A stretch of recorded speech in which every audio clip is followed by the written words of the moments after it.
Vamos começar a estudar juntos o livro A Mentalidade Anticapitalista do Ludwig von Mises, um economista da chamada Escola Austríaca. E esse livro tem um prefácio escrito por Flávio Morgenstern, que é o que a gente vai começar a ler e discutir juntos. Ludwig von Mises foi o maior economista de todos os tempos justamente por ser muito mais que um economista, diz Flávio. A sua verve filosófica faz com que o público natural de seus livros, outros economistas, encontre dificuldades por vezes insuperáveis para compreendê-lo. E aqui ele continua falando sobre a principal obra do Mises, que é a Ação Humana, e de maneira ainda mais radical, A Mentalidade Anticapitalista é o seu livro mais anti-economista. Sua visão crítica não passa pelos descompassos do Banco Central, maquiações com a moeda, pela fome obrigatória do socialismo ou pelo ímpeto contraproducente da intervenção estatal da social-democracia. As ações humanas compõem um objeto de estudo que transcende as trocas econômicas, portanto, estas, à luz daquelas, são explicadas de forma mais abrangente. Vamos seguir aqui. Neste livro são analisados os meios culturais, sociais e até linguísticos, que esclarecem o que tão poucos economistas enxergam. Como, afinal, as vantagens mais óbvias do capitalismo conseguem não ser percebidas pelas pessoas que vivem e bem sob o reino das suas conquistas. Isso no Brasil é o famoso dilema do socialista de iPhone, do sem-teto que anda de pajeiro, do deputado que se elege sobre os ombros do proletariado que ele diz defender, ou seja, pessoas que se beneficiam de todas as características do capitalismo, mas que dizem ser contra o capitalismo e não conseguem entender o que é o capitalismo de verdade. Aí continua aqui o Flávio. É comum, por exemplo, a visão um tanto preconceituosa de que comunistas querem enriquecer, socialistas querem meios políticos para mudar o mundo, porém ambos já tinham essas metas antes do primeiro dia de aula, na universidade, ele quis dizer. Todavia, tão logo se formam, são chamados a dar opiniões na condição de especialistas, opinião de um sociólogo, entre aspas, é citada com peso peremptório, muitas vezes sem ao menos uma menção ao seu nome. Tal opinião é tratada com um tom excessivamente apodítico, como se ela tivesse sido obtida na faculdade, livre de qualquer preconcepção anterior. Seria opinião abstrata e científica, muitas vezes tomada pela própria ciência falando. A sociologia diz... Isso acontece no Brasil, por exemplo, o novo Roda Viva, que agora se tornou um manifesto esquerdista, ele entrevistou o Guilherme Boulos, o candidato a presidente pelo PSOL, que é o líder do movimento do sem-teto, aqueles que invadem os prédios e depois parece que alegadamente cobram aluguel das pessoas para morar no imóvel que não é deles. E expulsam aqueles que não pagam e obrigam eles a irem em manifestação. Ou seja, um sujeito cujo modus operandi deveria ser investigado seriamente pela polícia, pelo Ministério Público. Mas ele é entrevistado no Roda Viva e daí eles chamam pessoas que eles dizem ser especialistas para fazer perguntas para o Guilherme Boulos. Daí você vai ver qual que é o background, qual que é o passado desses, entre aspas, especialistas. São militantes do PSOL. São pessoas do próprio partido do Boulos fazendo perguntas para o Boulos. E daí fala, é um historiador. O cara fez bacharel em história e virou historiador. Então, essa preconcepção de mundo que as pessoas têm quando entram na universidade e se consolida porque as universidades no Brasil estão tomadas pela esquerda e o resultado final de qualquer curso que você esteja ingressando e conclua em teoria você vai ser um esquerdista, um militante esquerdista, porque é isso que vão te ensinar lá. Em verdade, a visão de mundo que se aprende nas universidades compõe-se em grande parte de uma série de conceitos e automatismos que adentram a linguagem substituindo o pensamento frio por uma série de cacuetes assistidos, cujo fim é justamente obstruir alguma imparcialidade entre o sujeito e o objeto. Por exemplo, ao se discutir o aumento do salário mínimo, um economista pode pensar como esse aumento pode gerar evasão escolar e desemprego. Já um sociólogo pode encontrar alguma exploração que lhe permita instigar a chamada luta de classes. Um assistente social poderia pensá-lo como uma forma de melhorar a vida, a curto prazo, dos menos favorecidos. E um cientista político discutiria se tal aumento poderia gerar mais votos para um político numa próxima eleição. Dessa forma, a mentalidade que se adquire na universidade, que em quase todos os cursos é rigorosamente anticapitalista, mina por completo qualquer imaginável autonomia entre o sujeito e o objeto. Dois observadores distintos não veem o mesmo fenômeno. Além desses cacuetes dominantes, a lição de economia número 1 acaba quase sempre ignorada por pensadores que conhecem apenas Karl Marx e um distante Adam Smith. É algo que passa como filigrama imperceptível para qualquer economista, mas de difícil explicação para quem pouco conhece do pensamento econômico liberal. Por isso, muitos economistas, falando a um público leigo, não percebem que não são compreendidos, ou ainda que as pessoas pensam uma coisa bastante distinta do que elas quiseram dizer. Trata-se de entender que a riqueza é criada, que ela não existe pronta na natureza. E quando economistas falam de riqueza, discutem com propriedade um conceito que poucos de fora conseguem entender de forma clara, mesmo quando creem entender. Vou continuar aqui. Ainda mais valendo-se de uma palavra que, no sentido popular, ganha um significado muito diverso. Pensemos, portanto, desde o princípio. O mundo sempre teve a mesma matéria, entretanto, o material bruto encontrado na natureza tem valor diferente para o homem conforme o seu usufruto. A terra do solo não serve de alimento, mas trabalhada pode gerar aquilo que o homem terá para saciar sua fome. Riqueza é então tudo aquilo que passa a ser de interesse para o homem, e que em seu estágio primitivo não vivia de prosperidade, mas da absoluta miséria. Afinal, tinha de caçar sua comida, não dispunha de conforto, enfrentava com poucos recursos os piores ameaças selvagens e não tinha muitas possibilidades de lazer. Somente com ideias e trabalho pode transformar terra em comida, pele em proteção contra o frio, madeira em habitação. Riqueza, portanto, nem sempre existiu. O que sempre existiu foi matéria não transformada. Aqui eu vou fazer uma pausa para lembrar os senhores sobre o que a gente já falou antes sobre o conservadorismo, quando estávamos fazendo nosso estudo de Edmund Burke. Que o conservadorismo ele é a ideia de que nós devemos conservar aquilo que foi construído de bom, positivo, ao longo, às vezes, de séculos.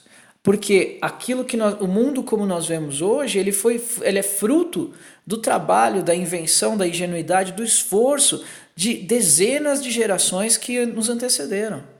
E, inclusive, o arcabouço legal, o arcabouço moral, os livros, a cultura, o que há as relações familiares, o que há de consolidado no mundo e que funciona e que é bom e é muito, é um vasto arsenal, é um vasto depósito de benesses que os nossos antepassados nos deixaram. E o conservadorismo é a compreensão do valor dessas coisas, desses objetos, dessas ações passadas que fazem o nosso presente ser mais tranquilo, ser mais fácil, ser mais simples. Com essa reflexão, Karl Menger, 1840-1921, e Eugen Bauerk deram início à chamada Escola Austríaca de Economia, da qual Mises se tornou um dos principais nomes. Quando se fala em ricos e pobres, ao contrário de um preconceito corrente formalizado por Jean-Jacques Rousseau e muito explorado por Karl Marx, não estamos lidando com classes inimigas, onde os ricos explorariam os pobres. Na verdade, trata-se apenas de aproveitar o trabalho criado por muitas pessoas, antes mesmo de nós nascermos, para não recairmos em nosso estado primitivo, a nudez famérica das cavernas. Então os pobres do nosso século não são explorados pelos ricos empresários industriais. Deixados à sua própria sorte, cairiam na mendicância e estariam privados hoje de terem à mão alguns bens que seriam inimagináveis ao mais rico imperador antigo. Eu vou dar um exemplo para vocês. O seu filho hoje ele completa, sei lá, 16, 17 anos e ele vai ingressar no mercado de trabalho, certo? Daí os empregos que estão disponíveis para um menino que não sabe fazer nada, ele vai ser um chapeiro numa lanchonete, ele vai ser um auxiliar de escritório, um office boy, ele vai ser um servente de pedreiro, vai ser um jardineiro talvez. Qual desses empregos é o mais interessante? Qualquer um deles. O importante é que essa criança, esse adolescente, ele está entrando num mercado onde ele vai ser remunerado para aprender algo.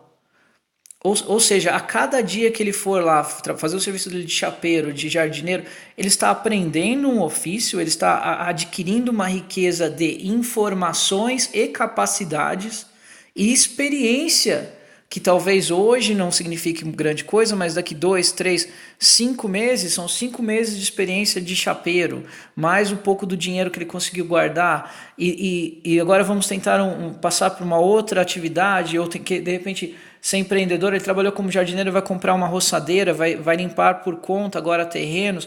Estou falando, dando exemplos propositalmente partindo do nada, do zero, da situação mais precária possível, para que os senhores entendam o quanto o capitalismo é benéfico.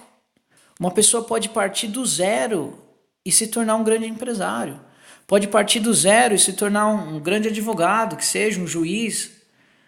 Quem impede? Numa sociedade livre, capitalista, ninguém impede. O ler, escrever, aprender a contar é gratuito. Os seus caminhos estão nas suas mãos.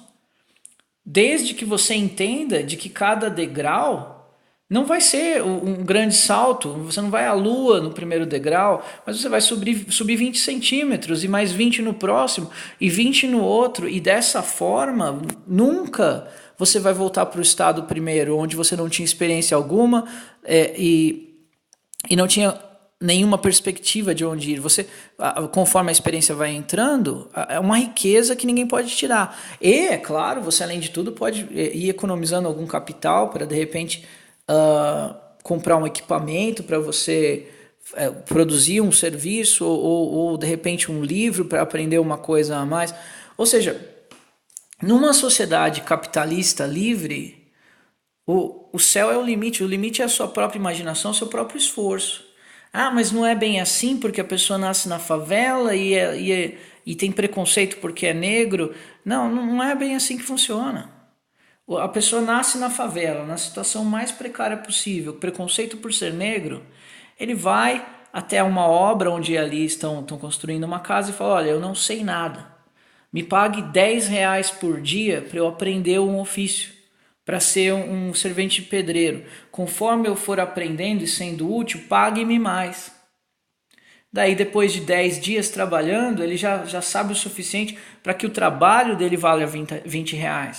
E depois 30 e 50. Ou seja, percebam que eu propositalmente uso exemplos da mais precária situação possível. E mesmo assim, há sempre a possibilidade de ganho, de melhora, de aumento, de prosperidade numa sociedade capitalista. Quando que numa sociedade socialista, comunista, vamos dar um pedaço de pão para cada um, terá o seu quinhão de pão. Você vai ter aquilo que o Estado diz que você terá. E é isso. Entendeu? Não, mas não é bem assim, porque o PT dá o FIES e as pessoas estudam e trabalham. O financiamento universitário para estudar é positivo, mas não foi criado pelo PT e também não é uma ideia de esquerda, é tão somente uma forma uma ferramenta para que o cidadão obtenha uma experiência que pode ou não gerar riqueza. Que se ele vai fazer um FIES para fazer faculdade de filosofia, vai se tornar mais um inútil, vai se tornar um esquerdista, um militante, só vai ser mais uma pessoa que pessoalmente ela pode estar tendo ganhos no partido e mamando nas tetas de um carguinho que ela consiga, ou até às vezes como um vereador, mas vai ser mais um parasita nesse mundo.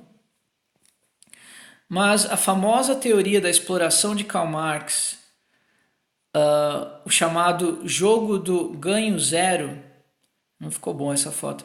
É bom, aqui ele fala que Karl Marx achava que a economia é um jogo no qual para um ganhar o outro tem que perder, onde um ganha o outro perde. E como eu estou mostrando para vocês, o empresário, o cidadão que tem uma fabriquinha ou uma padaria, ele é um grande gerador de oportunidade. Ele contrata o manezão lá para ser padeiro. Ele não está escravizando o Joãozinho que nunca teve emprego. Ele está dando uma oportunidade de ouro para esse rapaz. Esse rapaz vai adquirir experiência, vai adquirir capital, ainda que seja um salário mínimo. Mas é um começo. Ou a menina que ele contrata para fazer o pão na chapa com café com leite, ela está adquirindo uma experiência, vai aprender, sei lá, de repente a mexer no caixa, seja o que for. O empresário, ele gera riqueza. Por quê? Porque as pessoas que ele contrata estão tendo a riqueza da informação que eles adquirem com o trabalho, estão tendo a riqueza do dinheiro que eles estão adquirindo, ainda que seja pouco, estão tendo a riqueza de entrar no mercado, de aprender uma coisa nova, e de repente amanhã depois eles próprios podem ser empresários. Então percebam que a estupidez da mentalidade anticapitalista, logo nessa introdução, com poucas linhas, lendo poucas coisas, nós percebemos como o ganho zero de Karl Marx, o empresário o industrial capitalista que explorava as criancinhas, isso é algo que, se houve algum dia, era uma situação transitória e não durou. Hoje em dia é uma falácia. Mesmo porque numa sociedade livre, você entra no emprego, você fica 2 meses, acha que está sendo explorado, acha que não está bom, você fica mais 1 mês, você tem 3 meses de experiência, você cai fora.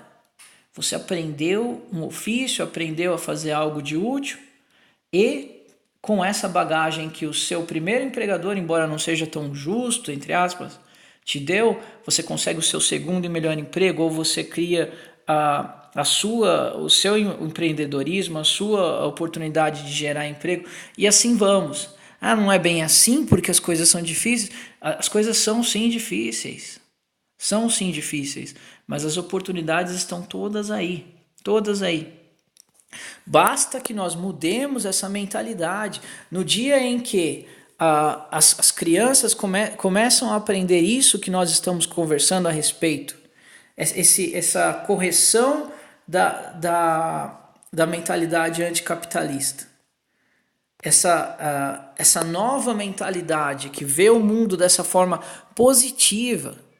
Eu sou cristão, mas não estou entrando no mérito de Cristo, Cristo no seu trono, Deus no poder, embora eu acredite em todas essas coisas. Mas veja bem, uma verdade nem se liga a outra, podemos até acrescentá-la, não faremos nesse estudo. Mas perceba que num mundo onde as crianças desde cedo começam a aprender sobre isso, sobre empreendedorismo, o valor do trabalho, o trabalho não é só o salário, é a experiência, é o aprendizado, é você não saber fazer na segunda e na sexta você tem uma capacidade que você não tinha antes e ninguém nunca vai te tirar. Então essa é a realidade da liberdade que só o capitalismo pode dar. Essa é a realidade que o socialismo e o comunismo jamais poderiam trazer. Essa visão tão otimista de mundo, tão próspera de mundo. Não é bem assim. É assim sim. Qualquer sociedade onde o capitalismo é forte, existem inúmeras histórias de sucesso, de from zero to hero, como eles dizem, do zero ao estrelato, do zero à prosperidade, do zero ao grande empresariado. Mas você é materialista pensando nessas coisas? Não, de forma alguma. Quanto mais riqueza você obtém, mais riqueza você gera, você espalha com os outros, você cria novos empregos e você espalha essa riqueza, essa energia boa de pessoas que acreditam no amanhã. Não pense que isso existe numa sociedade socialista, onde o amanhã é o pão que o Estado vai te dar e você já sabia que era aquela quantidade, o emprego que eles já te alocaram e aquela função medíocre que vai ser aquela para sempre, entendeu? A aquisição de experiência e informação é limitada, a religião é limitada. O controle, você não pode se proteger, as armas são tiradas da população, porque um tirano, e os socialistas são tiranos, eles temem o seu povo. Agora, quando falam mal do Bolsonaro, estamos gravando isso em maio de 2018, a eleição é em outubro. Não sei quando vocês estão ouvindo isso. Bolsonaro é um candidato que quer armar a população. Que tirano armaria a população? Um homem que ama o seu povo quer armá-lo, quer dar a ele a oportunidade de se proteger dos bandidos. Agora, o socialismo não quer nada disso, porque o socialismo é um esquema de pirâmide para poucos obterem o poder vendendo uma mentira para muitos. E é isso que nós vamos estudar no Mentalidade Anticapitalista, do Ludwig von Mises. Até a próxima.